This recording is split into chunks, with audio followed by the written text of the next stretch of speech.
ও সাহেল, উঠো, তোমার দাদি আইছে। কে আসছে? আর তোমার দাদি। দাদি? হ, বাইরে গিয়ে দেখেও গাছ। উনি কে? উনি এখানে কি করে? এই তোমার দাদিমা। উনি আমার দাদি কেন হইতে যাবে? উনি আমার দাদি না। এই যে তোমরা শহরের পোলাপান গুলো না রক্ত স্বীকার করতে চাও না।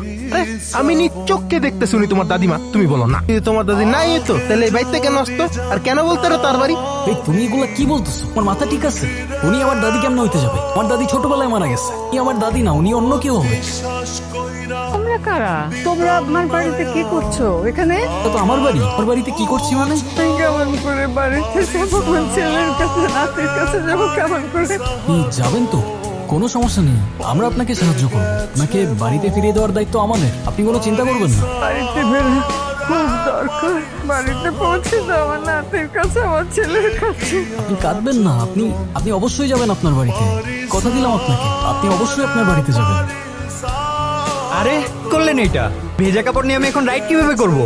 ব্যাগে এক্সট্রা কাপড় নাই? এর করে পরে নেন এখানে। হ্যাঁ ঠিক আছে, আপনার এই রাস্তার মধ্যে এখন আমি কাপড় পাল্টাবো? এখানে লেডিস আছে, দেখেন না? আমার মান সম্মান খাইতে চান নাকি? আপনার আবার মান সম্মানও আছে? নিজের প্যান্টের চেইন খুলে রাস্তাটাকে নিজের প্রাইভেট ওয়াশরুম বানায় ফেললেন। তখন মাথায় ছিল না এখানে লেডিস আছে? তখন আপনার মান সম্মান যায় নাই। আর কি যেন বলছিলেন একটু আগে? ছোট ছোট বাচ্চারা এদের থেকে কি শিখবে? আপনার থেকে কি শিখবে? খুব মহৎ কাজ শেখাচ্ছেন না আপনি? মানুষকে বদলাতে বললেই কি সব বদলে যাবে? নিজেকেও বদলাতে হবে ব্রাদার। সরি ভাই, ভুলে গেছেন, বুঝতে পারিনি। আরে কেন তুমি? আমি আগে কইছিলাম এই বুড়ি বলে জিনপরি আর নাইলে জাদু মন্ত্র জানা কোনো কোনো কবিরাজ। কি হয়েছে সেটা তো বলো। আমি ওখানে বয়ে বয়ে টিভি দেখতেছিলাম।